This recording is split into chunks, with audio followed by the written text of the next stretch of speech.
Hello, and welcome to another fantastic Nautical Institute webinar. I am David Petraco with the Nautical Institute headquarters staff in London, but we're joined here by a selection from our Young Members Council, and they're from all over the world. So guys, thank you very much, and you'll hear from them in due time. But the first thing I want to do is make sure that everybody is aware that the Nautical Institute is an international professional body. Our main role is to help our members with their professional development, and this is how you continuously learn and keep yourself up to date with the best things that are happening in the world. We also represent our members at fora such as the IMO, IALA, etc., etc. So it's a collaborative organization, and we do that because we believe that the more we can share information amongst professionals, the more we can learn each other, the better we are, and the better decisions you make come from that knowledge. Now, there's often no bigger decision than coming ashore and finding a suitable career to go into. So we're very pleased today to have everybody here who has transited ashore talk about how they made that move so that everybody can learn from it. So this is very interactive webinar. Your cameras and microphone will not work, but please do write in your comments. You don't have to wait to the Q&A. You can write in questions and comments at any point. We will get to as many as possible, but if we don't get to it live online, we will read everything. So if you have anything that you want to share with us, please do. We're also going to have a couple of voting polls to engage you, and so that we can learn from you, the audience, as well. And those will come up from time to time. So please feel free to participate in those. After the webinar ends, there's going to be a little pop-up survey. So if you can spare us a minute or two, and that's all it'll take, to just let us know how we did and what we can improve. You wait for about 2 hours after the webinar finishes. You will get an email saying thank you very much for attending, and there will be a personalized CPD certificate for you, and you're very welcome to that. This event is being recorded. The recording will be both on the members' website and our YouTube channel for the public. So if you missed something and you want to come back and hear it again or share it with your friends and colleagues, feel free to do that. But please wait probably till early next week for us to get that edited and posted up there. You are not alone. There are well over 400 people now registered. And so when you do write in, and we do encourage you to write in, please keep it as succinct as possible so that we can get through as many as possible. It is now my great pleasure to turn over to Cameron Livingstone as a moderator for this group. He did go to sea 14 years on LNG tankers and in the Australian Navy. And in 2018, he came ashore. So he's absolutely well placed to discuss this issue. He went on to get qualify as a lawyer, and he is now working in P&I claims executive for Guard AS. So Cameron, over to you, sir. Thanks very much, David, and thank you everyone for joining us, no matter what time it is for you in the world, but we really appreciate your attendance, and thank you very much to the Nautical Institute for hosting us. As David's spoken about, what we're talking about today are shore career transitions for younger seafarers. So when we say shore career transitions, we're talking about shifting from a career at sea, actually on the vessels, into a shore-based role. It could be in an office, it could be in any type of setting, but not physically on the vessel.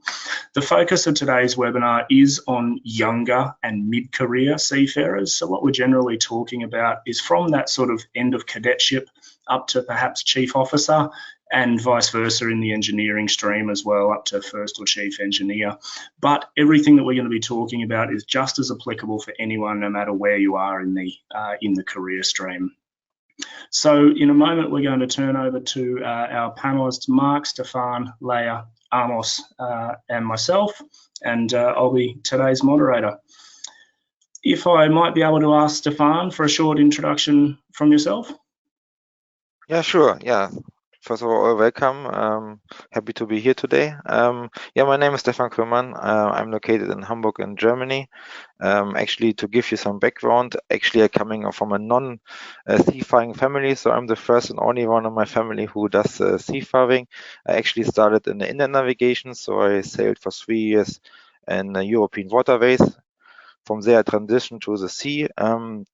I did the nautical studies for 4 years. During that time, I did a cadetship on container, multi-purpose. I was on tanker and then finally on cruise ships. The cruise ships hooked me, so I stayed with the cruise ships for I think about 6 years. So I went to the ranks from third officer up to the chief mate.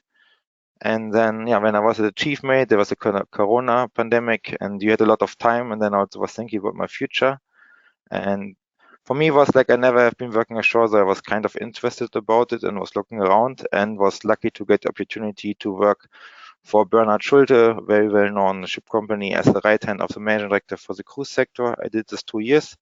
And these 2 years, I got a lot of opportunities in projects, and that's how I transitioned to my position today.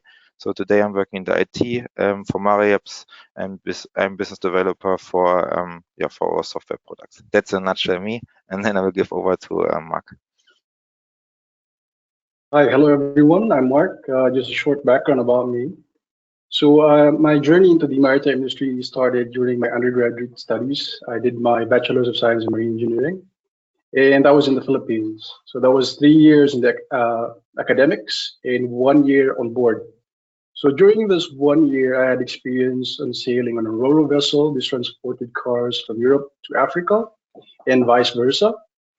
And after which, I completed my bachelor's, did my licensure exam, and yeah, I continued to serve like 3.5 years in the maritime industry as a marine engineer.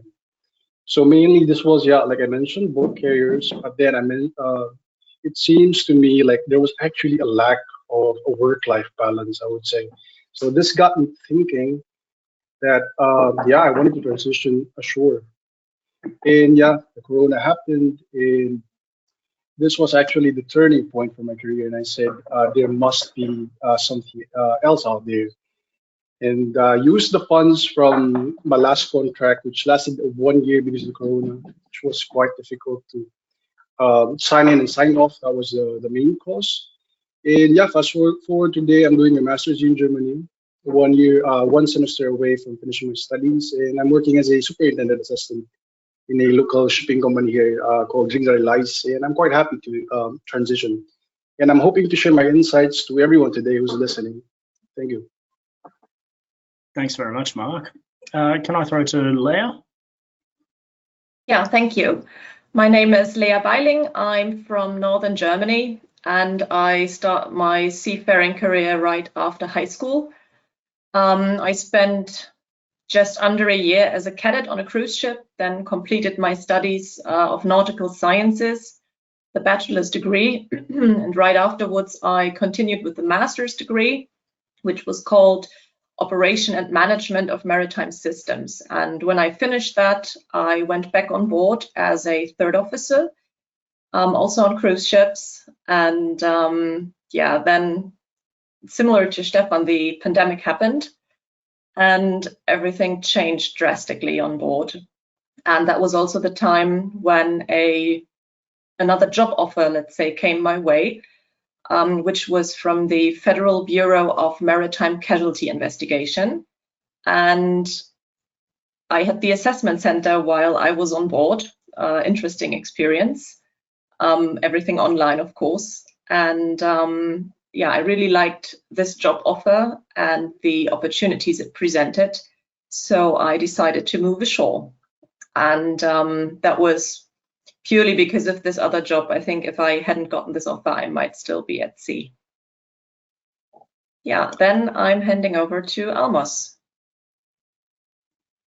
Thank you, Leah and Cameron. Happy to be here. My name is Almos Boldizar. I'm from the Netherlands, based in Rotterdam. I did my Bachelor in Maritime Operations in Rotterdam in 2014. I sailed for a few years on chemical tankers and was looking around for shore jobs as an easy transition and the only true path I saw was to become a superintendent. So I was a superintendent for a few years, also in a chemical tanker company. And since 2019, I've been working with Van Ameide as a marine surveyor in Rotterdam. That's great. Thanks very much, Amos. And I'll briefly introduce myself. Thank you to David for introducing me earlier.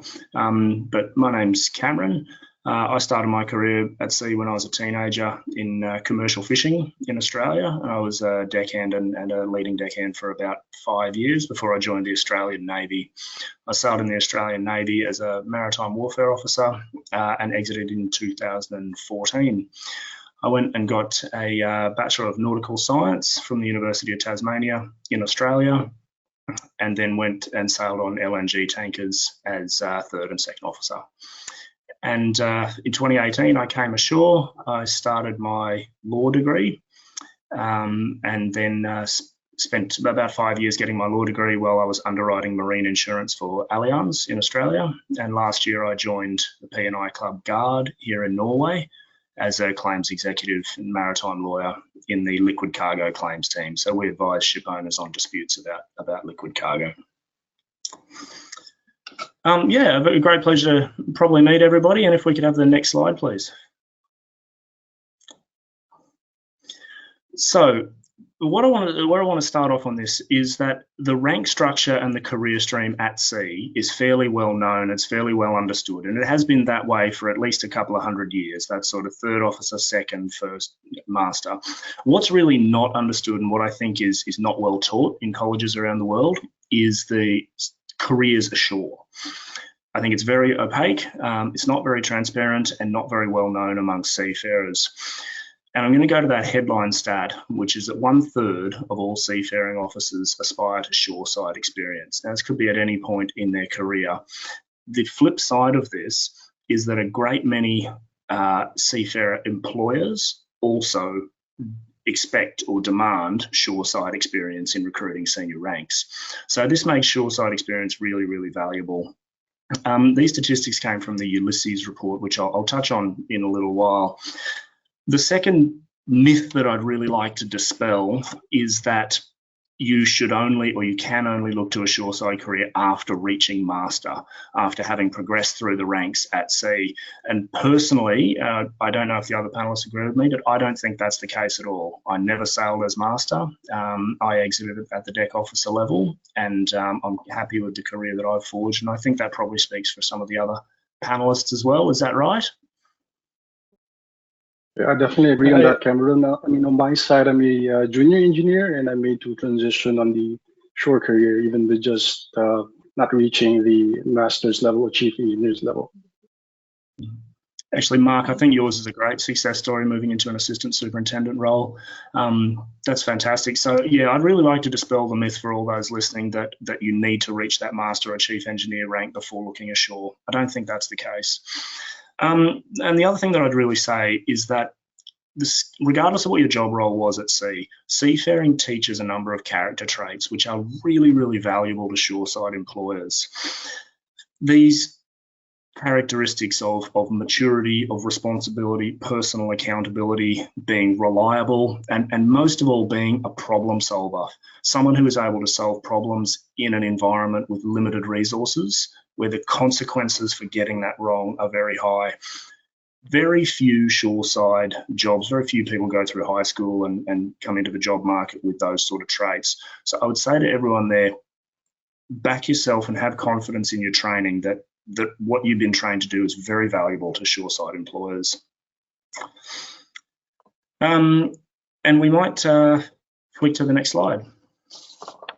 We're going to go now to a poll, if we can have the next slide. What we're going to ask is for everyone watching, you have the polling software that the Nautical Institute introduced. The main question, if you're listening in, you're probably already contemplating a shore career or something similar. My question is, do you feel aware of the range of shore career paths available to you? And bear in mind, the career paths, what we're calling available to you, may be different, whether you're a deck officer, engineer, or another seafaring officer. but I'm really interested to know how transparent these career paths are. In 2016, a company called Ocean Insight was commissioned by a range of different seafaring industry bodies like Trinity House and some research institutions to really look at seafarers' attitudes to shoreside career paths. And as I mentioned before, about 1/3 of all those surveyed said that they would value shoreside experience, and about the same proportion, about 1/3 of all employers said that they would expect or demand shoreside experience in their more senior employees. I've got on the screen now some of the results there. So about half of people have commented that they know a few shoreside careers. Now, that's a bit surprising to me. That's the second lowest level of response, and very few people were very confident that they knew most shore careers available. So that's just another indicator, I think, that shoreside careers can be a little bit opaque. Anyone from the panel got any comments on that?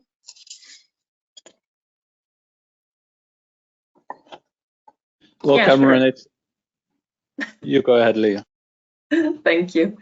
I think for me, it was similar when I just finished my studies. Of course, there were some outside lecturers coming in and you heard what they were doing, so you had a rough idea of what's out there.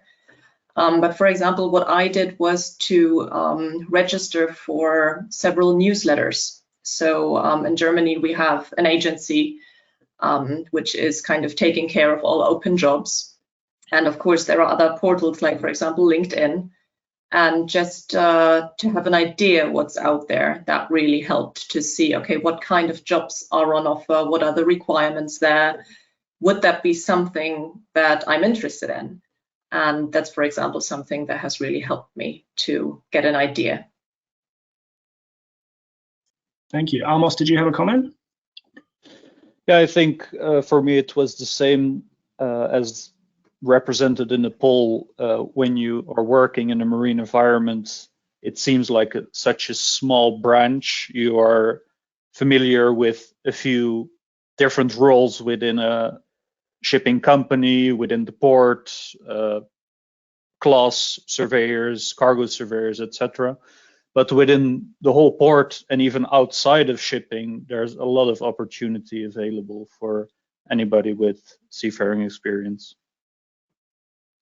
Yeah, if I may add, from my experience also, what me helped or what I did is like also to see what other colleagues or student colleagues who already finished it 4 years ago, what they're doing now. Because actually, it's of course in every mod of countries different, but I see, especially like on the Western Hemisphere, that people after average 6 years leaving the ship, and it's for me always amazing to see in what positions they're ending up. So I have people, they're working now at Boeing, they're doing something now with air control, they're doing something totally different, which I never have studied. And we always had the saying, especially also in the navigation, when you study nautical science, you learn everything, but nothing in total. So you have from everything a bit, and that's also often a very good starting ground to go into everything what is getting interesting for you. Yeah. Yep, and I can definitely echo everything panelists have said. Sorry about that.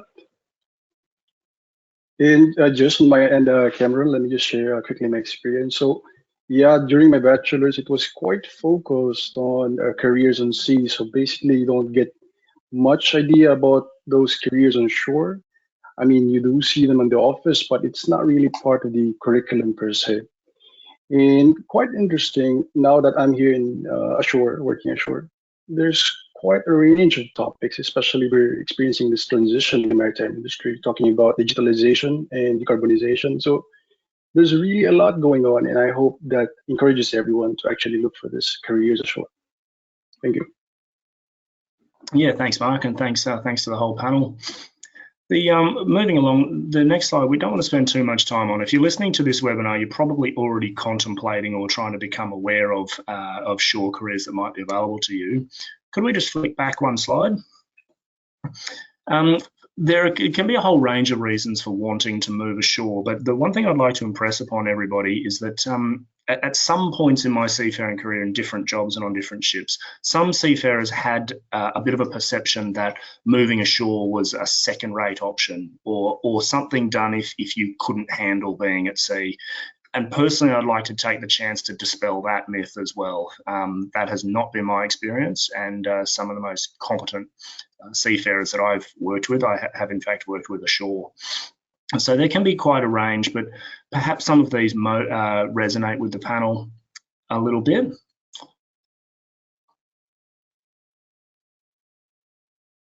I can definitely say I personally had interest ashore. That's the bottom on that list. So I really enjoyed my time at sea. I really enjoyed all of my seafaring jobs, but I had a great interest in the seafaring industry which exists ashore, which after I moved ashore, I realised was actually much, much larger than I thought, and it was much larger than the seafaring industry at sea.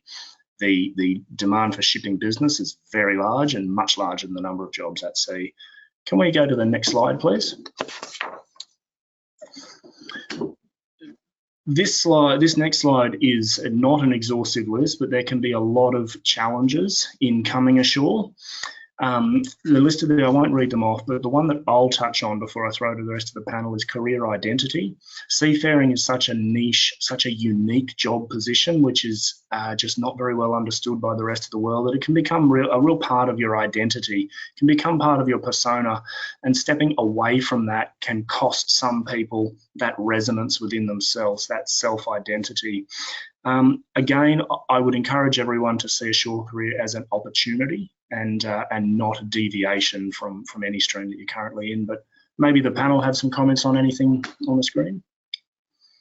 I mean, what you just said, I mean, you need to find your sweet spot. I mean, I'm still in love with the cruise sector, so I'm still close to that. So I worked 2 years on the shore side, see the management side. So also it was a big aha effect for me. So many times, like when you was on board, there was a decision or you got emails from the company, you never understood why they're doing decisions or why they're not available or why they're doing things. But when you're sitting suddenly on the other side, you recognize a lot why things are happening and how things are happening. So that was for me very beneficial.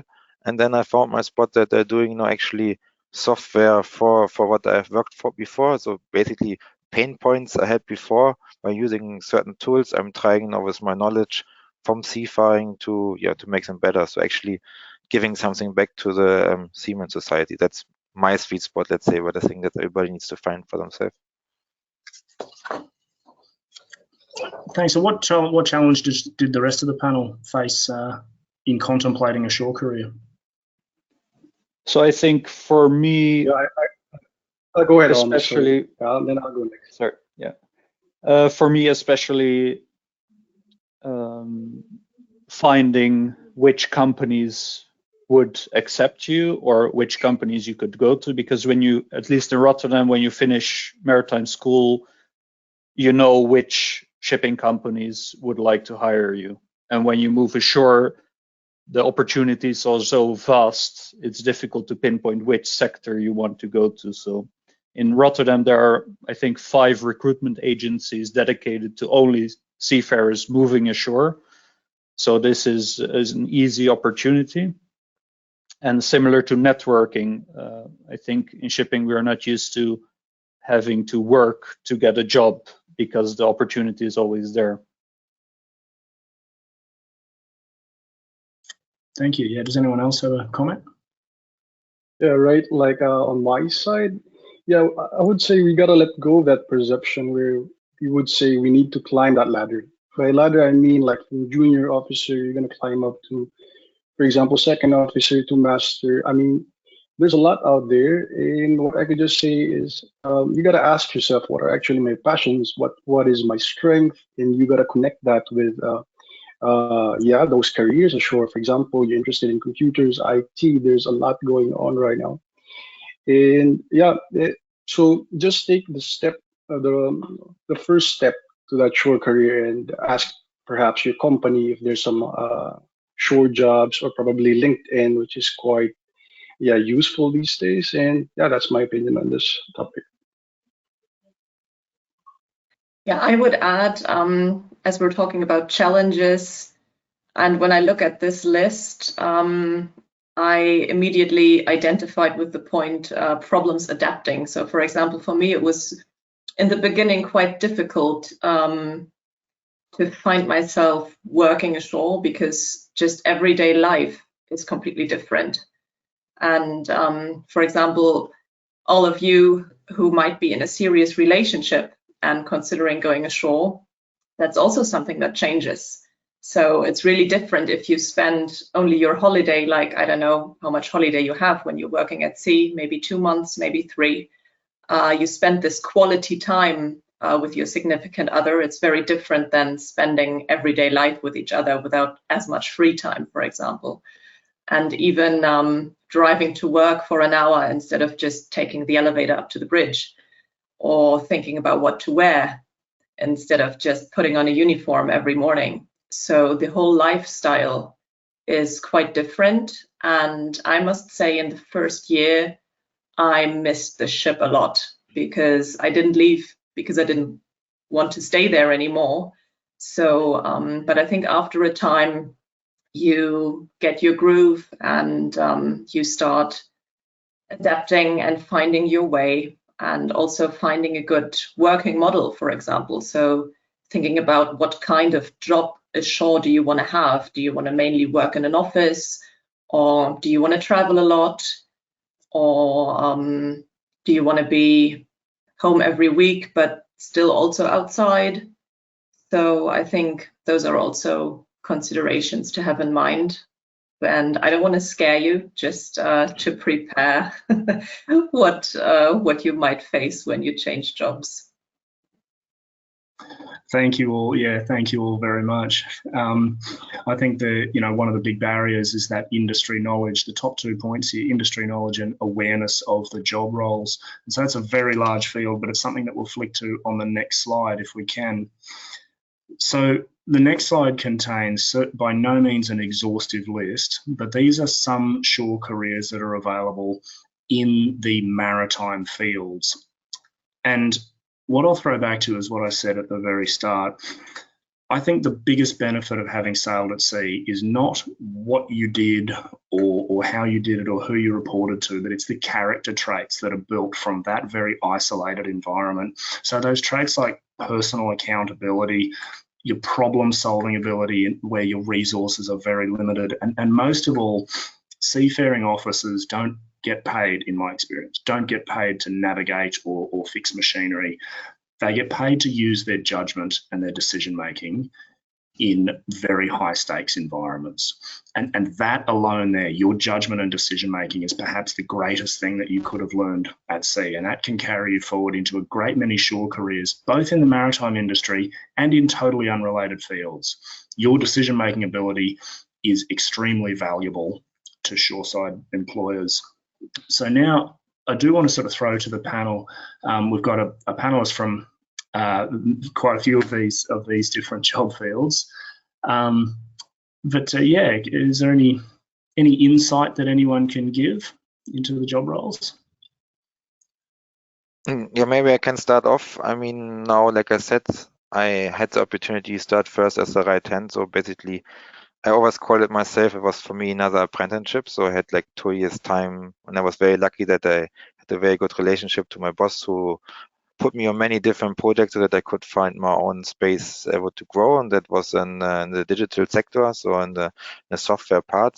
And yeah, what Cameron said, for me, of course, my big benefits are two. I understand what they're doing on board, and what I always say, maritime is a people game. I understand the people. Especially, Leah knows that when you go on a cruise ship people are quite special. And if you never have been on board, you don't know how to talk to them. And I found it always amazing. Somebody from the office comes the first time on a cruise ship who never have been there. They're really struggling to get in touch with them and get heard and whatever, because you really need to understand you. In that moment when you're going on board the ship, you're entering like your own small silo world. And then if you, like me and Leah, for example, on cruise ship, but also Cameron on LPGs, whatever, it's the own world. And if you already have been there, you can connect to the people and you can totally bring much better connection to the shores than whatever you do. For me with software, but also when you're a technical super and marine super and whatever you do, you can bring a lot of bridges. That one. Yeah, that's from my side. Yeah, I totally agree with Stefan. And I think it's really valuable to have people in shore roles who have had experience at sea. Because maybe just like on board with bridge and engine, there might be conflicts. There might also be conflicts between ship and shore because of a lack of common understanding of each other.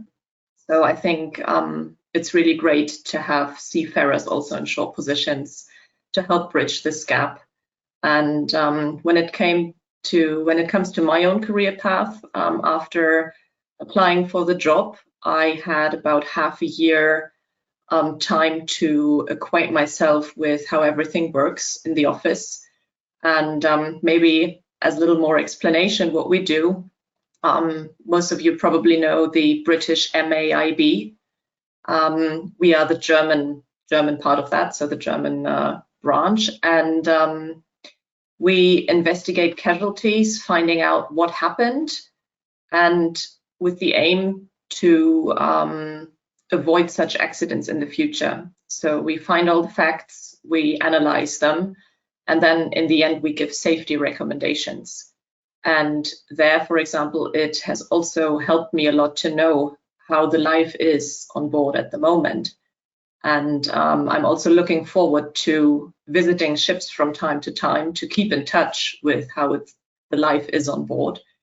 And yeah, so my motivation was always safety, and probably also highly influenced by my career on the cruise ships, because it's a very big part of our work.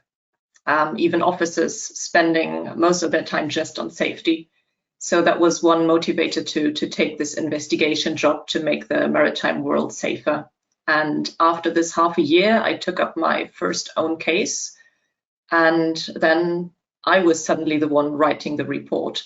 But with help from my colleagues, I managed fine. And of course, it can be quite exciting and maybe intimidating if you find yourself in a big office of one of the biggest shipping companies in your country, sitting there with managing directors discussing their accident on board. But after having this first experience, I think you get used to it and you start being more comfortable in your role. And there I can only stress that it's always good to have colleagues to make you feel welcome and to help you in those first weeks and months. Thanks, Leah. Thank you. What I would like to throw to the panel is mostly is to focus on the left side of the list here. The right side, a lot of shore-based seafaring positions have not radically changed in the last couple of 100 years, or at least the array of positions available. But what is now changing faster than ever before in our history is the left side, these emerging career paths. And that's in things like automation, software, and manufacturing and navigation technology. And just wondering if I can get a comment from anyone on the panel about emerging career paths and the value of seafaring skills in those.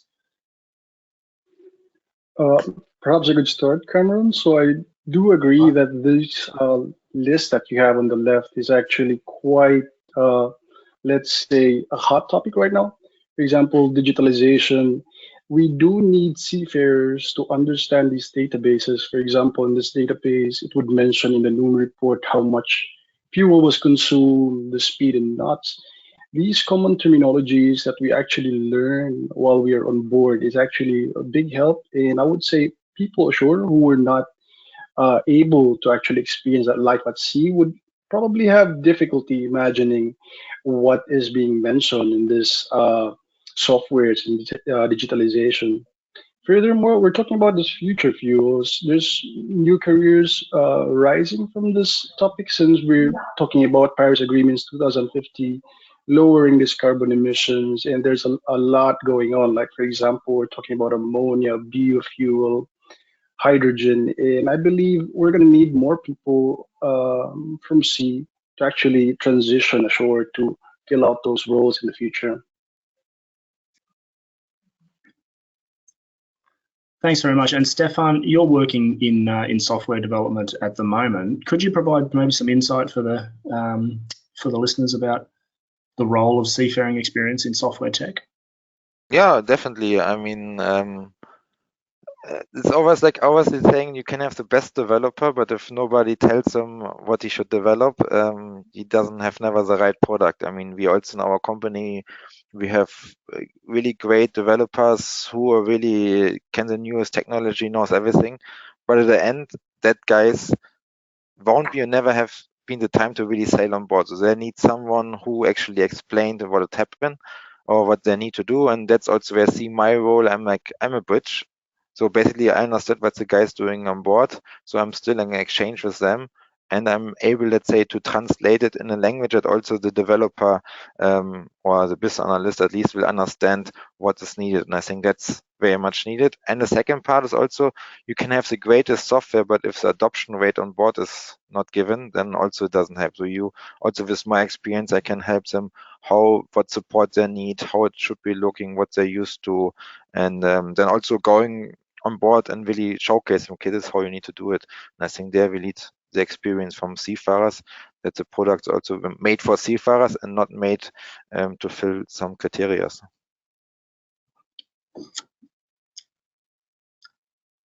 Amos, do you have any insights?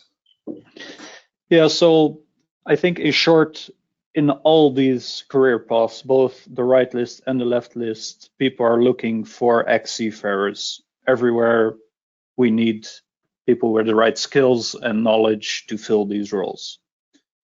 So also in the emerging paths, of course, these are more valuable, and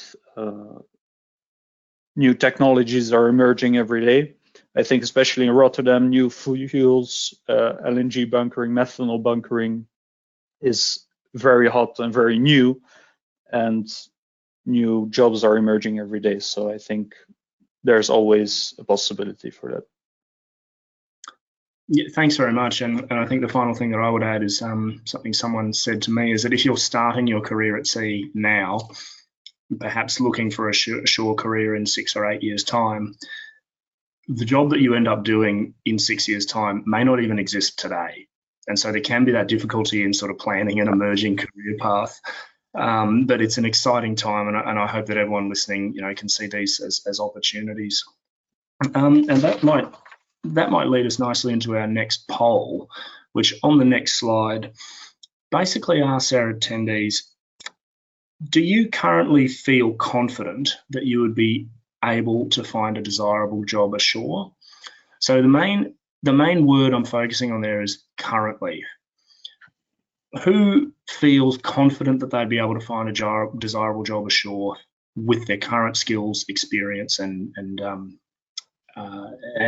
traits? There can be many facets to this question. It could be about how confident are you in yourself and your ability. It could be a question about how do you think the job market is, and how do you think your background would stack up against market competition, for example. But we're really interested to know, what is the sentiment of our attendees about this question? I think we might have we might not have the correct answers there on the screen, but perhaps we can just take it from the lowest, from the not at all there, 18%. Let's let that represent the least level of confidence, and the bottom being the highest level of confidence.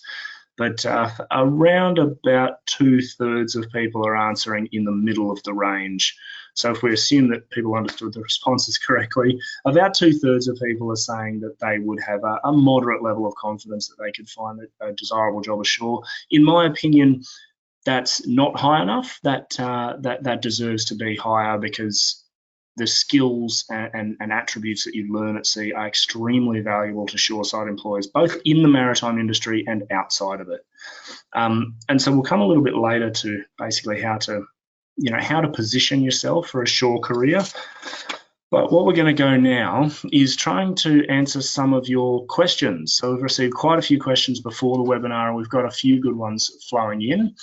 The first that I'd like to address is a question from Marc, so I'm asking the panel now, what are the most desirable skills for shore-based positions, and how can seagoing professionals highlight these in their CV?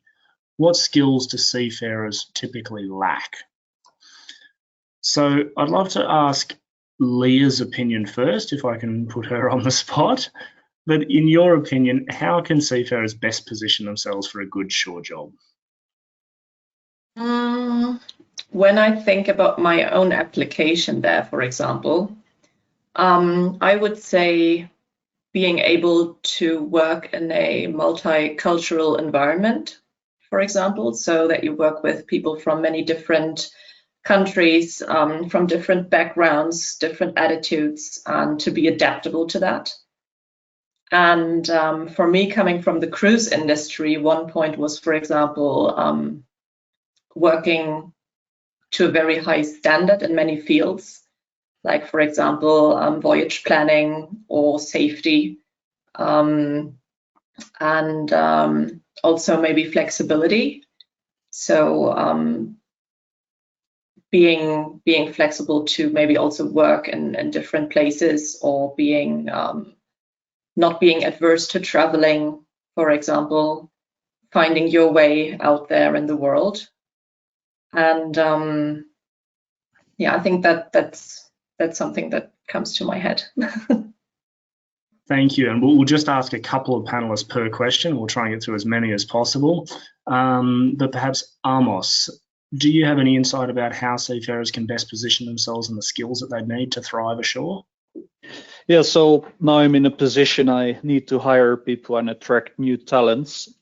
I think it's good to have a speciality. So of course, in tankers, gas tankers, offshore, it's highly specialized. So there are certain companies looking for these traits. I think for a CV, the skills that you could highlight is what kind of watches you've done alone, what kind of calamities you've handled or processes you've improved on board, because there's a big difference in different companies. For example, where I sailed as third officer, you had your own cargo operational watch and navigational watch. But I know in different companies, there's different career paths. So this could be something to highlight, for example, when you're a second officer, that you have these skills. And like you said at the beginning, it's not only the master that does everything or does all the watches, or the chief officer. So I think this would be something good to highlight. Thanks, Amos. And that might lead neatly into Adriana's question. So what we've just had is how can seafarers best position themselves and what skills do they need? Adriana says that I'm very confident in my skills and I know that I'm capable. However, I find it difficult to find careers ashore. And so I guess the question there is, for if seafarers are confident and capable in their job, how to actually make that jump? And I might start off with a bit of a non-technical answer. I would say the ability to sell your story. For any seafarer, the ability to craft their experience into a really digestible story, not just talking about what you did, but the context and the setting that it was in. What was the danger? What were the risks? What decisions were you faced with? Which did you choose and why? And what were the outcomes of that entire story? So if we're talking about in a job interview, the ability to craft your experience into a story. In my experience, people, non-seafarers, love hearing about the stories. And so I'm going to try and give a non-technical answer there, but perhaps Marc, have you, you're obviously very capable in your skills. Adriana says that she finds it difficult to find careers ashore. Would you have any advice? Well, on my end, I would probably answer that in a way that she needs to spread. Like what I mean by that is networking, actually. So if there's like some local events in the maritime industry with your company, you got to be active there. For example, me in the Nautical Institute, there's some events that do happen.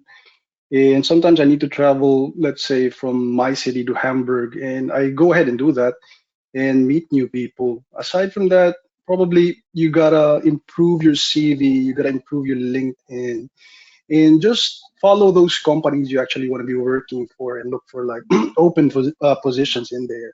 And I'm sure you're gonna find something that you would actually want to pursue. Mm. And Stefan, could you offer any insight? Yeah, I would also look a bit in the geographics.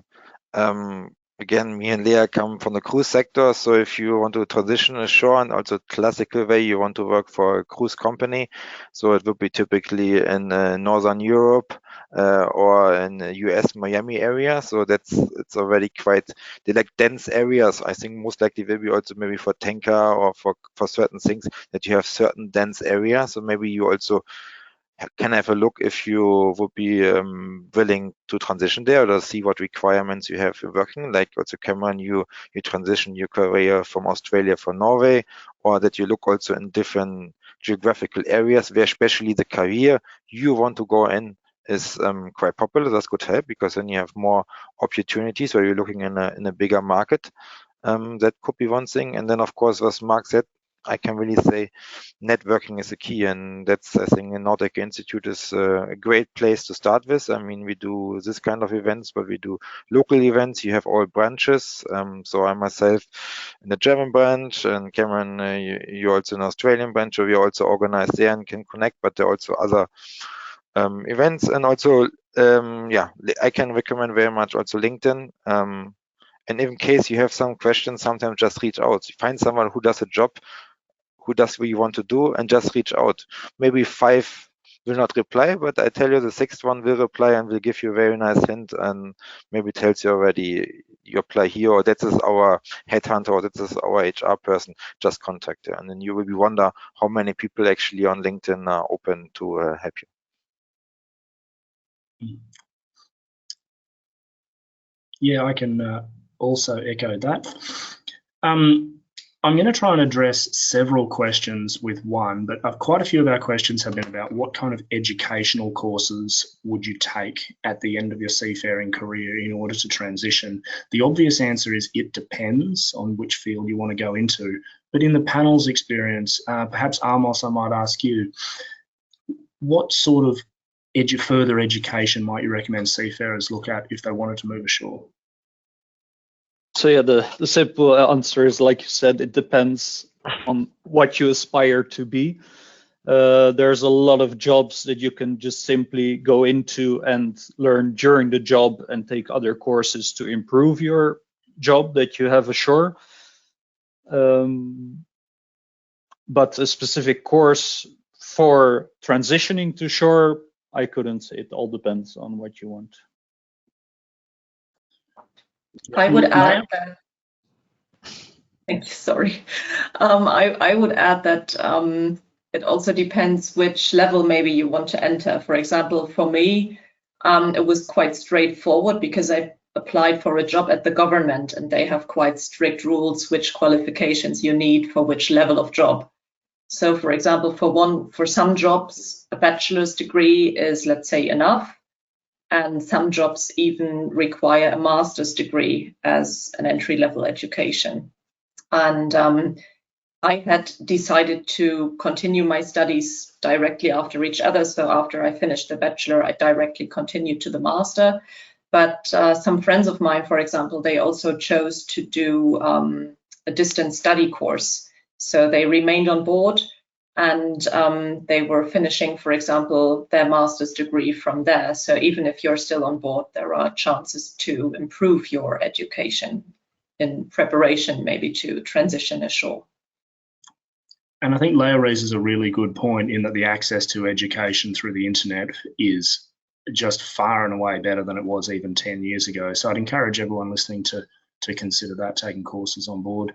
I can say that I spent many years at university and doing dozens of smaller courses. And for anyone listening, I have never, so far in my life, I've never taken a course which I later regretted. I think time in education is very seldom wasted. We might throw to Marc. You're studying at university at the moment. Yeah, I think I could share my experience on this. So on my side, I actually pursued a master's degree. And yeah, like I mentioned, I'm doing that in Germany. And I would say it actually opened a lot of doors for me. So I got a lot of connections because of this master's degree. I got my job through a friend. I also met Cameron through that because of one of these students who actually connected with the Nautical Institute and suggested me to join there as well. So yeah, my education did not only provide me with the knowledge, but actually it opened doors and yeah, provided me with the context that is actually making my career flourish as of today. Great. Yep. Thank you very much. Stefan, did you have any insight onto the educational side, valuable educational courses? Yeah, actually, I just did exactly what Leah did. So I did also a master degree. I did it mainly because I wanted to understand a bit more the business side. So I studied obviously nautical science and bachelor, but then I studied international maritime management, as a distance study. And that helped me also to understand also more the business process behind it, and also already kind of preparation in case you want to go ashore. And for me, it took like 2.5 years, and I was doing it mainly when I was doing my off time when I was at home. And it's not easy to do in the buy side because you're coming from a long trip and you're tired, and sometimes you have deadlines. But at the end, I think I can really recommend it because you're progressing your career, you're making a lot of valuable experience, but also you're having a budget, so you're still earning your money. So that's why everybody who's interested, I can really recommend doing this 2 years or 3 years, what it takes, and progress further your career with a master degree. And maybe if you like me, I had like a lot of electives, so where I could already choose and already could go into a direction which is more my interest. And what I would add also, for example, what's also helped me, my company had a lot of online courses that we could do on board. So those were company internal courses, but also courses on general topics. And of course, some of them we had to do, but some were also voluntary. And for example, if you already have an idea where you want to go, you could even use the office of your present company to do some courses that might help you there. So for example, for me, that was incident investigation. As you know, many big companies, they have their own department investigating their own incidents on board. And this, for example, has helped me then in my application. I could mention that I already not really had some experience, but that I did a course and had some understanding of how that would work. So that could help as well. Thanks very much, guys. And just throwing to sort of quite a range of questions are about a job candidate's age or their level of experience. And so quite a few of the commenters have been concerned that either they don't have the age or they haven't reached a high enough rank to move into a desirable shore job. And I'd love to, rather than asking a specific question, I'd just love to get some comments on that from the crowd. Yeah, maybe I can start. I mean, I actually also asked myself when I left it, so if it's the right time or should I have become captain. And I was a company which is still growing quite fast, so there was like an obvious track for me what I could have come potentially in 5 years already captain, so there would be like a quite fast track.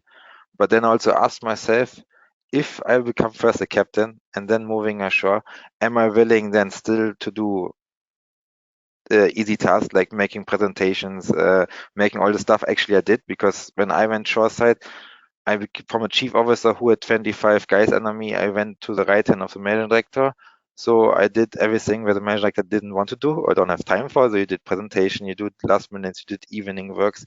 And that sometimes you can question yourself, if you stay all the way up to the captain, which might take you 10, 15 years, are you then still willing to do the step to go yourself, lower yourself? I think when you stay until the captain, you might even have a smaller range of jobs you can jump in if you're not then willing anymore to make the change. That's why I even see it as a benefit to do it a bit younger and being flexible. But I mean, if someone captains, it's not that it's too late, but I'm just saying from my view is if you're young and you're still desperate and you want to learn and you push, then it can be also beneficial to go in your mid-career. So after maybe a stint of 5 to 10 years already shoreside rather than staying 20 years and then going shoreside. Thank you. And we might open just very, very quickly in the few minutes we have left, just to Marc and or Leah about you know, a candidate's age or level of experience and whether that might hold them back. From my experience, I can say, how old was I when I started ashore? I was 28, 27, and being a young woman in this industry, well, I think it really depends on your attitude. So if you're confident in yourself and you know what you can do, and then it shouldn't be a problem. So for example, I don't feel like I missed out on something or that I cannot reach something because of my age or my gender. So I think it really depends on the person. If you're confident in yourself and if you show good work, if you do good work, then people will respect you for that, no matter what color or age or gender you have.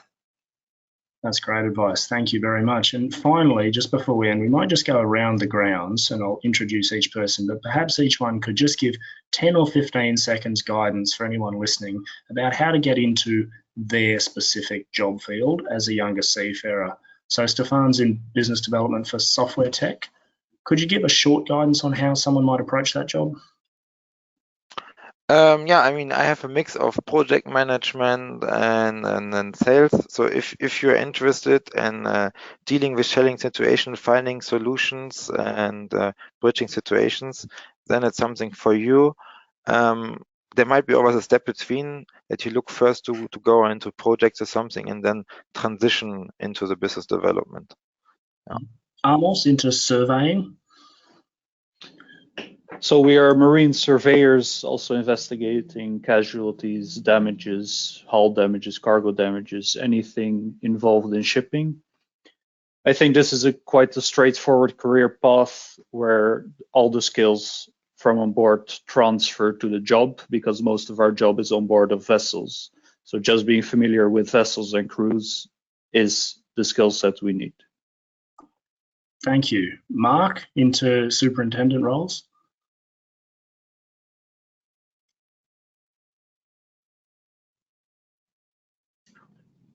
Oh, sorry, Marc, can you, might be muted.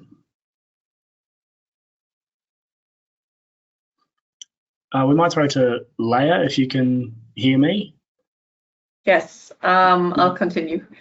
For me, what did I need? I would also say with incident investigation, it would help you, something that I'm missing a bit, I must say, because I've always sailed on passenger vessels, both cruise and ferry. But what's helpful there, I would say, to have experience across different fields, so different ship types, so that when you face an accident on a certain type of vessel, that you have an idea how the work is carried out there. So for example, for me, it has helped to talk to friends about this. So when I face an accident and I don't have a lot of experience on this kind of ship, for example, I ask friends who work in this sector and ask them, okay, what experiences have you had, and so on. Otherwise, at least in Germany, it's quite strict regarding, like I said before, the education background you have. So for example, for the job that I had, I needed the master's degree just to apply. But then, yeah, it was quite easy. So I could use everything that I had learned on board already. Thank you very much. And very briefly into maritime law, the obvious answer is a law degree, but it's also an interest in sort of legal problem solving, and a lot of that can be understood from the carriage of cargo and an understanding of how incidents tend to arise. The other more general answer that I think we can all give is how to get into shore careers. First of all, be active and engaged and get involved with industry bodies, something like the Nautical Institute, not to plug there, but getting involved with industry bodies makes these connections, and you will suddenly be exposed to hundreds or thousands of other shoreside personnel. Don't hesitate to reach out and don't hesitate to ask for assistance. But when you do, be professional and respectful and courteous in your approach. I get a lot of messages on LinkedIn, and it might just be one line of someone saying, please, can I have a job? There's not a lot of traction to that.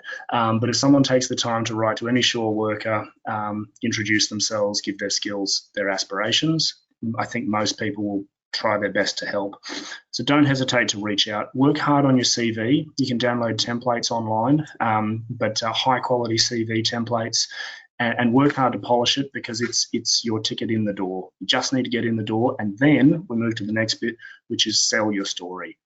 Work hard and craft what your experience has been, and what dangers have you faced, what risks, what were the consequences, what did you do, and how did it work?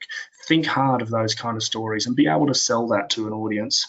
And always be looking, always be assertive in looking for jobs. Check company websites, job listings, and if you're sailing at sea, within your own company as well. So there's some further resources and guidance there on the screen. The number one I'd highlight would be career mentors. Find someone that whose career ashore you might want to emulate, and reach out to them. Just try and get some mentoring and guidance. There's industry bodies, there's a lot of resources available through universities and training establishments around the world, and there's a lot of information online. But getting involved in the industry bodies is a great step. And on that note, I might hand over back to David at the Nautical Institute. Thank you very, very much, everyone, for attending. And thanks to the panelists. Thank you so much, Cameron, and everybody. Fantastic webinar. It was really great. Before we finish up here, I will remind everybody that in the handout section, you can get a copy of all the slides with this information on. You got a couple minutes left to do that. Also, there's a membership brochure, membership of the Nautical Institute, and I was thrilled to hear so many comments about education, and particularly online education. And I'll just remind everybody that as a member of the Nautical Institute, we have many, many free online courses that you can do. We also do webinars on career development with LinkedIn profiles and CVs, so that's available for membership. So fill your boots. Just final note, we do have branches all over the world. Speakers here have told about how valuable networking is. These branches have people from all different maritime sectors. So if you want to learn about shore maritime sectors, if you want to start building your network, go to one of the branches, whether you're a member or not. Ideally, you should be a member, but go to these branches, contact them. They're on the website, and they're a great place to go and meet people. So just finally, Cameron, Stefan, Amos, Marc, Leah, thank you ever so much for your wisdom and your time and sharing that with us all today. And thank you, everybody in the audience, for attending and all your great comments. On that note, I will close the webinar. Thank you all. Thank you all. Thank you. Thank you.